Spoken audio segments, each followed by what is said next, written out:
Assalamualaikum warahmatullahi wabarakatuh. Kami dari kelompok 8 yang beranggotakan Muhammad Lutfan Yudatama, Salsabila Monika Zahra, dan saya sendiri yaitu Zahra Ananda Putri ingin mempresentasikan hasil diskusi kami mengenai franchise dan e-commerce dalam bisnis syariah.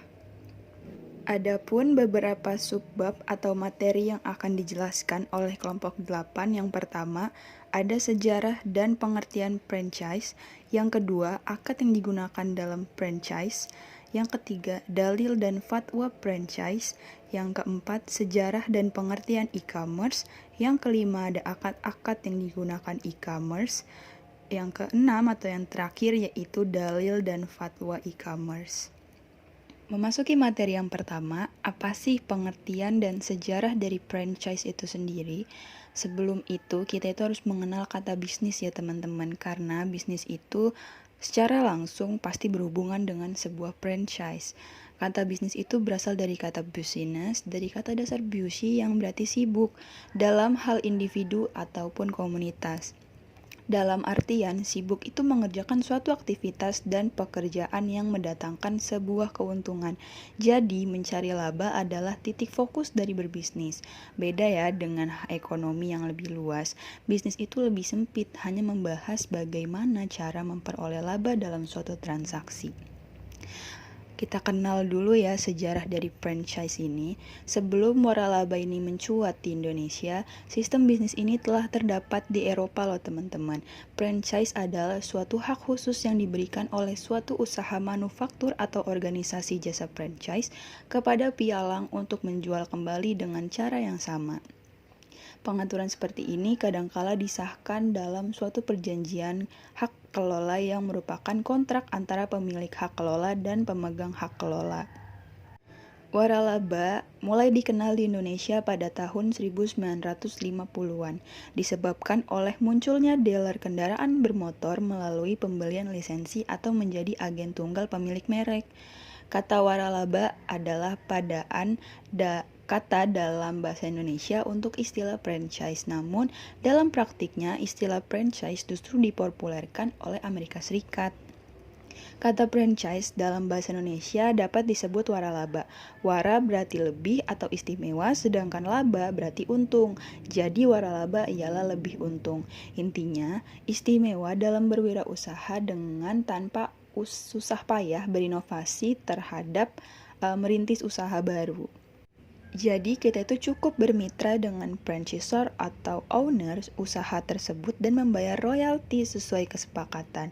Dan franchise itu akan mendapatkan banyak keuntungan loh. Salah satunya ialah pelatihan keterampilan dalam usaha. Jika diperhatikan dari sudut bentuk perjanjian yang diadakan waralaba atau franchising, dapat dikemukakan bahwa perjanjian waralaba sebenarnya merupakan pengembangan dari bentuk kerjasama atau syirkah. Hal ini dapat dipahami bahwa dengan adanya perjanjian atau franchising, maka secara otomatis antara franchisor dan franchisee berbentuk hubungan kerjasama untuk waktu tertentu sesuai dengan perjanjian. Kerjasama tersebut dimaksudkan untuk memperoleh keuntungan bagi kedua belah pihak dengan cara kerjasama baik dalam bentuk pemberian izin menggunakan merek dan resep dagang tertentu atau kerjasama dalam pembinaan keahlian tenaga kerja. Ada juga kerjasama di mana salah satu pihak mengeluarkan tenaga dan pihak lain hanya mengeluarkan modal. Usaha dengan perjanjian keuntungan akan dibagi sesuai dengan kesepakatan. Apa saja sih hal-hal yang harus diperhatikan oleh aturan yang diberlakukan dalam sebuah franchise ini? Dalam operasi kegiatan waralaba juga itu harus ditetapkan prinsip keterbukaan, kejujuran, dan kehati-hatian. Prinsip dasar muamalah yang harus penuhi dalam perjanjian adalah kegiatan yang mengandung maslahat, menjunjung tinggi prinsip keadilan, jujur, saling tolong-menolong, tidak mempersulit, dan suka sama suka, serta menjauhi segala bentuk riba. Dan konstruksi perjanjian berdasarkan hukum Islam, selain harus memenuhi prinsip bermuamalah, juga harus memenuhi rukun dan syarat sah perjanjian. Untuk materi yang kedua, apa aja sih akad-akad yang digunakan dalam franchise itu sendiri? Brand menjadi hak paten yang melekat pada diri pemilik, sehingga brand itu tidak dijual atau dipindahkan kepemilikannya kepada franchisee atau pembeli waralaba. Namun, brand itu hanya bisa dipindahkan hak gunanya. Franchise berhak menggunakan brand tersebut sesuai dengan kesepakatan. Sementara pelengkap brand, sistem manajemen, dan bahan baku bisa disewakan dan bisa dijual belikan. Yang habis pakai seperti bahan baku itu bisa diperjualbelikan ya, karena tidak mungkin bahan baku itu disewakan. Oleh karena itu, ada 3 kemungkinan akad yang bisa dilakukan dalam franchise. Yang pertama, akad musyarakah atau pemilik brand, franchisor, tidak menyewakan brandnya, tapi menjadikan brand sebagai bagian dari keterlibatan modal. Dari akad ini, franchisor berhak mendapatkan bagi hasil sesuai dengan kesepakatan. Yang kedua, ada akad ijarah atau sewa. Franchisor menyewakan sistem manajemen, SOP, dan semua turunannya, dan franchisee berhak menggunakan itu semua selama rentang waktu sesuai dengan kesepakatan. Yang ketiga, ada jual beli. Franchisor menjual bahan baku yang habis pakai kepada franchisee. Akad utama dari 3 akad itu adalah akad musyarakah brand, sementara akad kedua dan yang ketiga merupakan pelengkapnya. Untuk materi yang ketiga, apa sih dalil-dalil yang digunakan pada franchise? Menjadi pengusaha dan membuka lapangan kerja adalah salah satu cara untuk mengurangi pengangguran di Indonesia. Lebih lanjut, anjuran kerja atau usaha dalam Islam bagi setiap individu itu sangatlah tegas dengan memanfaatkan sumber daya alam yang ada, karena kerja itu membawa pada keampunan. Sebagaimana sabda Rasulullah Muhammad SAW, barang siapa di waktu sorenya kelelahan karena kerja tangannya, maka di waktu sore itu dia akan mendapatkan ampunan. Hadis riwayat Tabrani dan Baihaqi.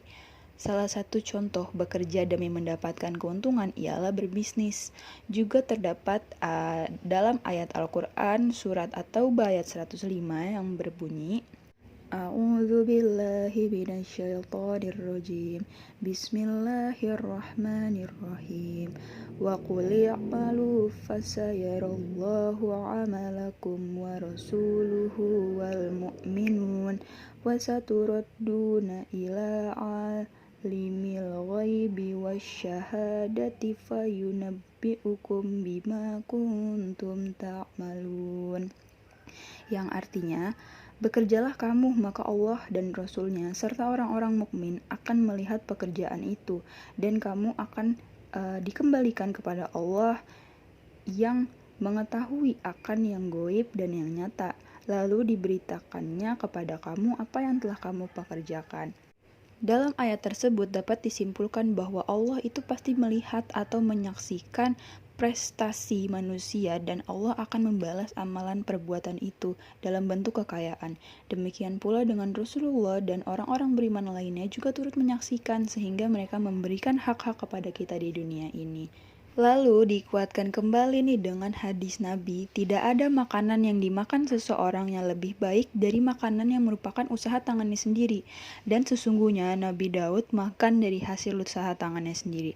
Dalam Islam, bekerja itu dibatasi dengan 2 hal, yakni keikhlasan dan ibtida, atau mengikuti Rasulullah. Hendaknya tujuannya ialah mencari ridho Allah dan mengikuti sunnah Rasul. Ternyata Islam itu telah lama loh mengenal tentang adanya bisnis bermitra. Ayat tersebut menjelaskan mencari harta atas dasar suka sama suka.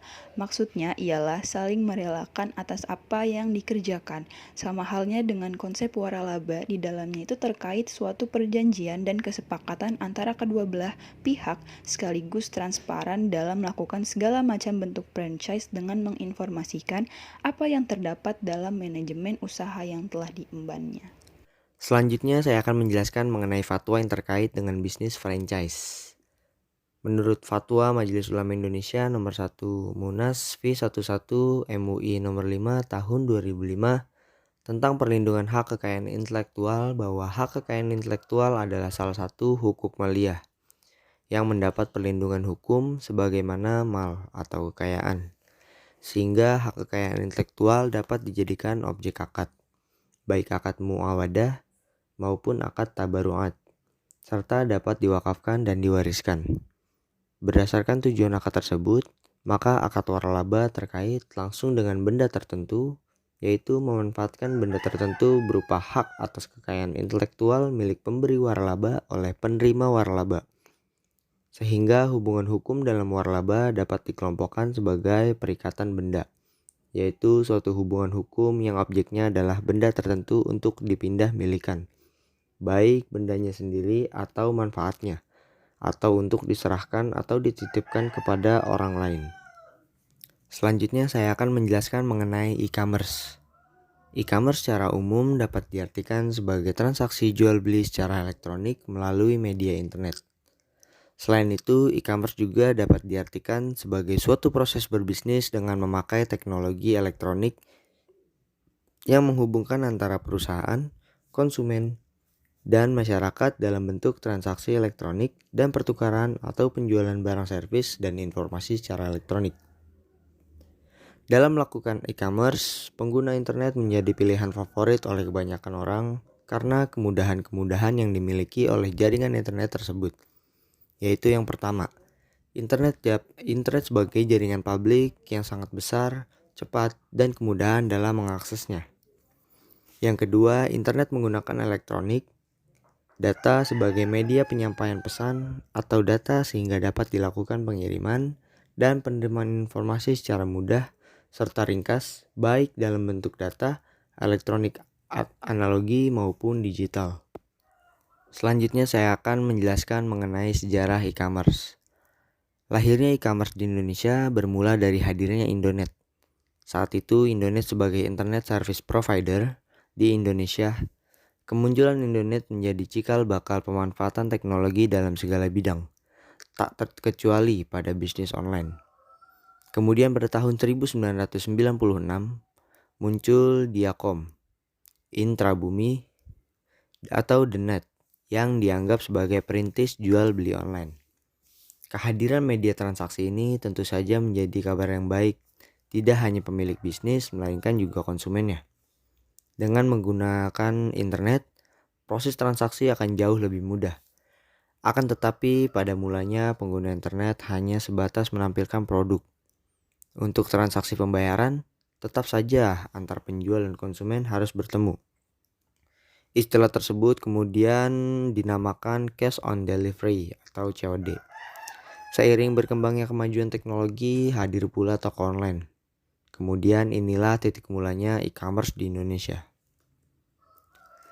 Pada era pertengahan, yaitu pada tahun 2010 sampai 2011, satu persatu e-commerce di Indonesia mulai menampakkan diri. Salah satunya Gojek, aplikasi yang pada mulanya hanya mengantar dan menjemput pelanggan, namun kini bertambah fitur dengan pemesanan makanan hingga membayar tagihan listrik, telepon, dan sebagainya. Tidak heran apabila Gojek dikatakan sebagai startup dengan level unicorn, karena valuasinya mencapai 1 miliar lebih. Inovasi yang dilakukan oleh Gojek memberikan banyak inspirasi ke e-commerce lainnya. Maka kemunculan Gojek diikuti oleh e-commerce seperti Shopee, Tokopedia, Bukalapak, dan lain-lain. Lalu pada era kemasan, itu saat ini bisa dikatakan bahwa era kemasan e-commerce di Indonesia akan sangat jarang menemukan konsumen yang membelanjakan uangnya tidak melalui e-commerce. Apalagi saat pandemi seperti ini. Semuanya hanya butuh klik dan transaksi akan terjadi. Dan yang terakhir saya akan membahas mengenai aturan dalam e-commerce. Yang pertama pada ruang lingkup. Ruang lingkup peraturan dalam PP nomor 80 tahun 2019 dapat dikatakan cukup luas karena tidak hanya terfokus pada kegiatan transaksi e-commerce tetapi sampai pada ranah perlindungan data pribadi. Sebagai catatan, pada saat terbitnya PP nomor 80 tahun 2019 belum ada UU tentang perlindungan data pribadi, namun masih dalam tahap pembahasan draft UU oleh pemerintah. Peraturan dalam PP nomor 80 tahun 2019 tidak hanya terkait jual belinya, melainkan juga menyangkut mekanisme pengiriman, payment, iklan, kontrak, elektronik, dan lain-lain. Dengan demikian, pendekatan dalam implementasi PP nomor 80 tahun 2019 perlu dilakukan secara komprehensif karena menyangkut banyak aspek. Lalu yang kedua mengenai pelaku usaha. Menurut PP nomor 80 tahun 2019 mendefinisikan pelaku usaha PMSE adalah setiap orang, perseorangan, atau badan usaha yang berbentuk badan hukum atau bukan badan hukum yang dapat berupa pelaku usaha dalam negeri dan pelaku usaha luar negeri dan melakukan kegiatan usaha dibilang PMSE.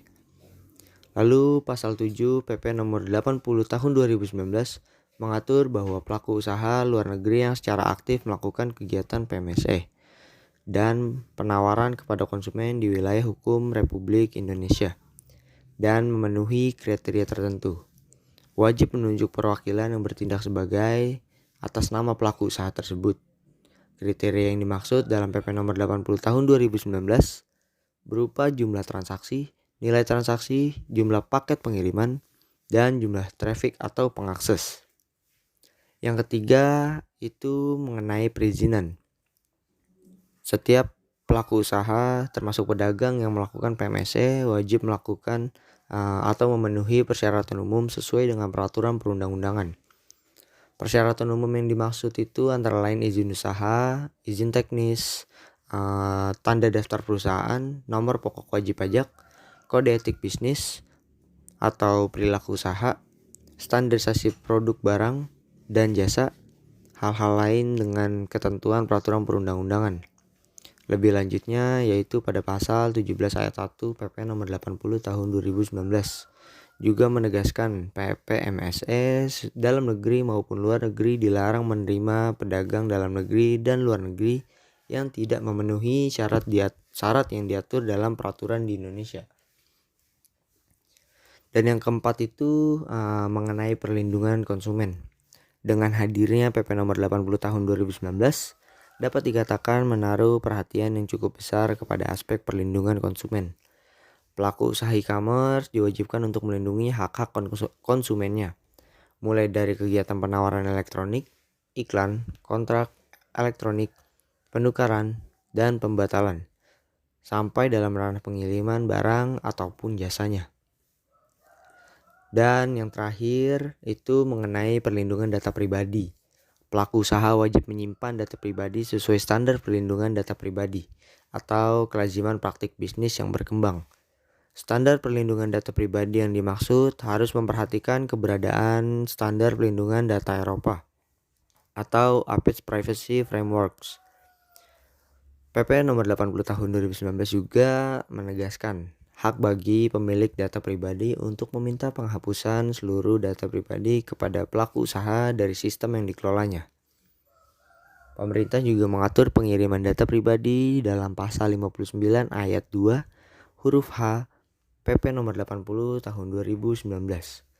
Data pribadi tidak boleh dikirim ke negara atau wilayah lain di luar Indonesia, kecuali jika negara atau wilayah tersebut oleh menteri dinyatakan memiliki standar dan tingkat perlindungan yang sama dengan Indonesia. Maka kesimpulannya, kehadiran PP nomor 80 tahun 2019 memberikan kepastian hukum bagi kegiatan industri e-commerce di Indonesia dan berorientasi pada perlindungan konsumen. Namun demikian masih terdapat beberapa ketentuan yang perlu diklarifikasi oleh pemerintah dalam implementasinya. Misal, melalui peraturan pelaksanaan, dengan semangat mendukung perkembangan e-commerce dan melindungi pelaku usaha PMSE. Yang berikutnya saya akan menjelaskan terkait akad-akad yang digunakan pada e-commerce. Pertama itu ada akad asalam atau asalaf. Akad ini menggunakan metode atau cara pemesanan, di mana pembeli akan memberi uang terlebih dahulu untuk membeli barang yang spesifikasinya telah dijelaskan secara rinci oleh penjual. Kemudian baru produk itu akan dikirim.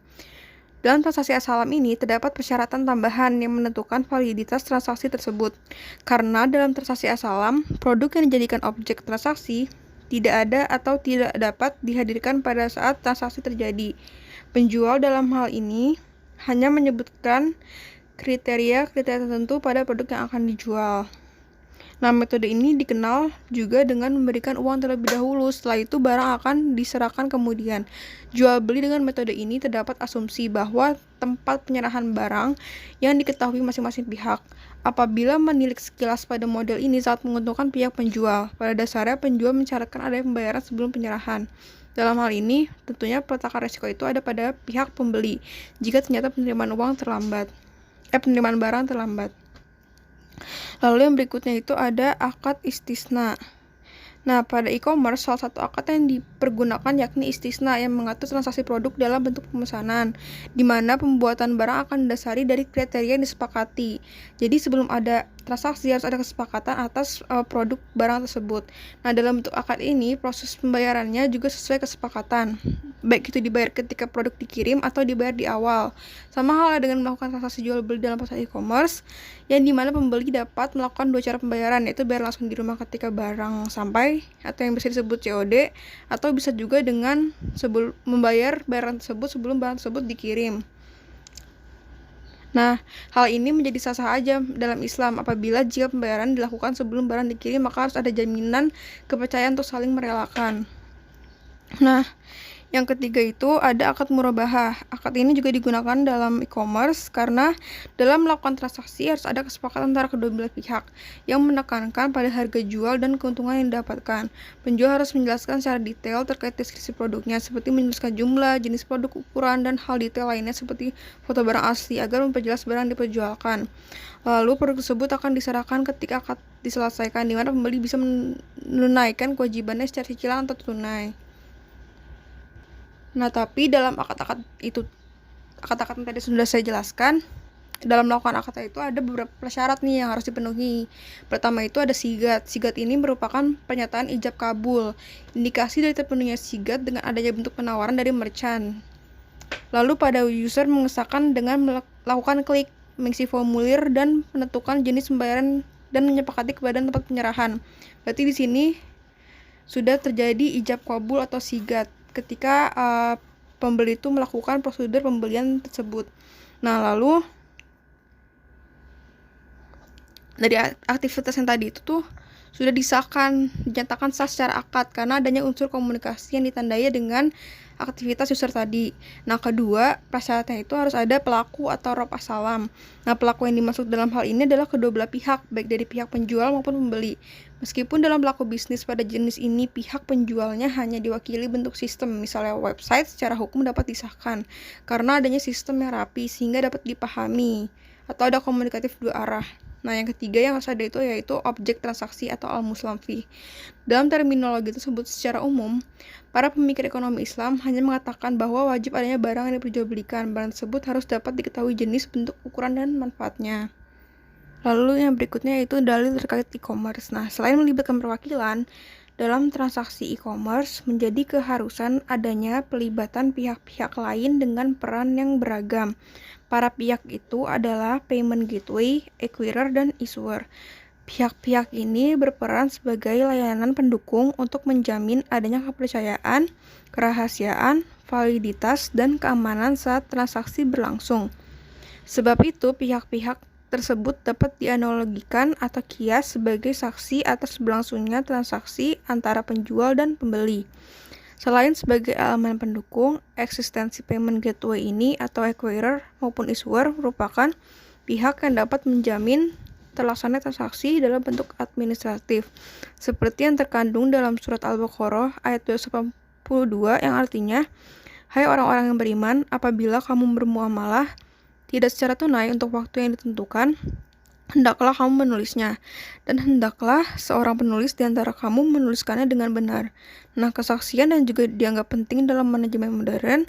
Ayat ini sangat rinci menjelaskan tentang pentingnya pencatatan dalam muamalah yang tidak tunai.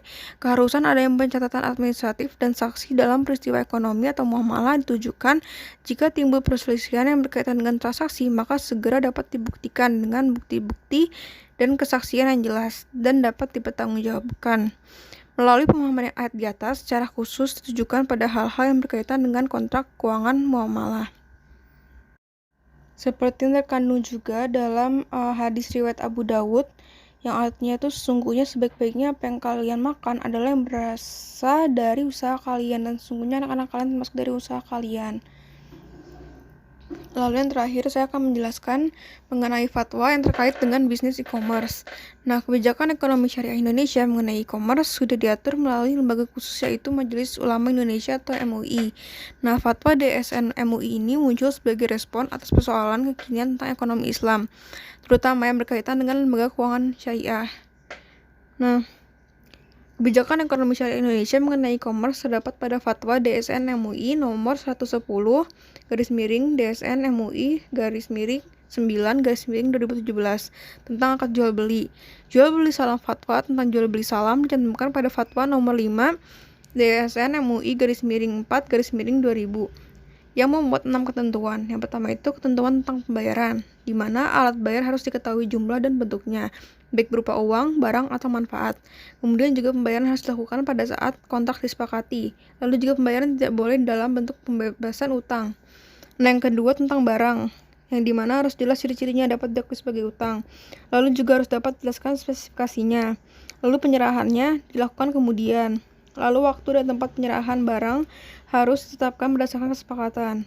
Lalu pembeli tidak boleh menjual barang sebelum menerimanya. Lalu tidak boleh menukar barang kecuali dengan barang sejenis sesuai kesepakatan. Nah, yang ketiga, ketentuan tentang salam paralel.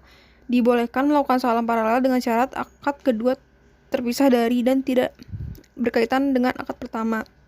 Nah, yang keempat, terkait penyerahan barang sebelum atau pada waktunya, di mana penjual harus menyerahkan barang tepat pada waktunya dengan kualitas dan jumlah yang telah disepakati. Lalu jika penjual menyerahkan barang dalam kualitas yang lebih tinggi, penjual tidak boleh meminta tambahan harga. Lalu juga jika penjual menyerahkan barang dengan kualitas yang lebih rendah dan pembeli rela menerimanya, maka ia tidak boleh menuntut pengurangan harga atau diskon. Terus juga penjual dapat menyerahkan barang lebih cepat dari waktu yang disepakati dengan syarat kualitas dan jumlah barang sesuai dengan kesepakatan. Ia tidak boleh menuntut tambahan harga. Lalu juga jika semua atau sebagian barang tidak tersedia pada waktu penyerahan atau kualitasnya lebih rendah dan pembeli tidak rela menerimanya, maka ia memiliki dua pilihan.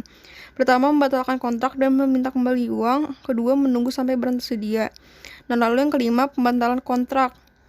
Pada dasarnya, pembatalan salam boleh dilakukan selama tidak merugikan kedua belah pihak. Dan terakhir atau yang keenam, terkait perselisihan. Jika terjadi perselisihan di antara kedua belah pihak, maka persoalannya diselesaikan melalui Badan Arbitrase Syariah setelah tidak tercapai kesepakatan. Baik, segitu dulu yang dapat kelompok kami bisa jelaskan mengenai materi pada hari ini. Semoga bagi kalian yang mendengarkan ilmunya dapat bermanfaat. Apabila ada salah perkataan mohon dimaafkan. Wassalamualaikum warahmatullahi wabarakatuh.